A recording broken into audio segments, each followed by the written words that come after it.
Hey everyone, I just wanted to drop in and address some of the questions you guys had left in the comments of my waterproof sticker tutorial video. The first question I have is, what kind of sticker paper should I use? For waterproof stickers, I usually use this self-adhesive vinyl from Photo Paper Direct. I have tried other sticker papers like this Galata glossy sticker paper. It claims to be waterproof, but this isn't true. Since it isn't vinyl, the water that gets onto the sticker will seep into the paper backing. This vinyl will work with most inkjet and laser printers. However, the better your printer inks, the longer your stickers will last. Question number 2. Do I need to add clear laminate to the stickers? Some Cricut machines will have trouble reading the registration marks with clear laminate on top. The short answer is no, you absolutely don't need to use the clear laminate on top, and they are perfectly waterproof with just the vinyl sticker paper. However, if you want your stickers to last longer and be fade-proof, for example if you want to put them on your car or your bike, then I recommend adding the laminate. I'll go over how to add laminate again in depth in my next video. Question number 3. What can I do if my cuts are off? I've also had issues with the Cricut cuts being off, and I think it's a pretty common issue with the machine. You may need to recalibrate the machine in the Cricut design space, or you can try this. Pay close attention to where your Cricut cuts the registration box and the first sticker on your page. If you notice it's a little bit off, pause the machine, unload your page, and move the page a millimeter to the left or right, depending on how it was miscut.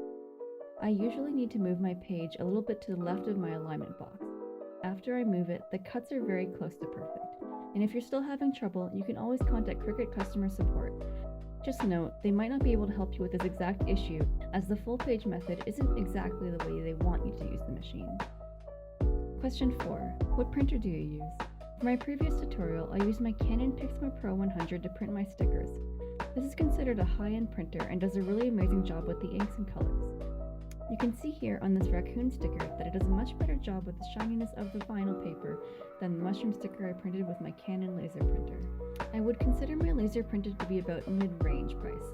You can definitely get away with using a cheaper laser printer or inkjet, however keep in mind that all printers are different.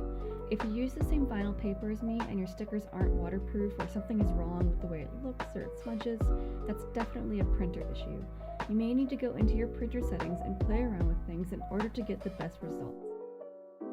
If you don't have a high quality laser printer or inkjet, what you can do is take your sticker paper to a Staples or any sort of printer shop, usually the smaller ones are better, and they can print on the vinyl paper for you.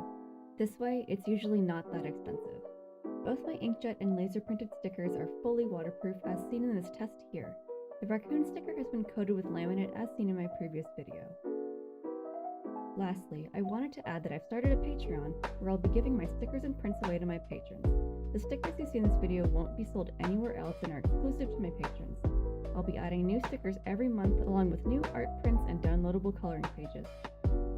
I want to keep creating more beautiful art and cute stickers for you guys, and becoming a patron would help me keep working full-time as an illustrator. Please like and subscribe if you haven't already, it really helps my channel grow. And follow me on Instagram and Facebook at MoonEyesArt. I've got a lot more in store for the future, so please stay tuned, and thanks again so much for watching.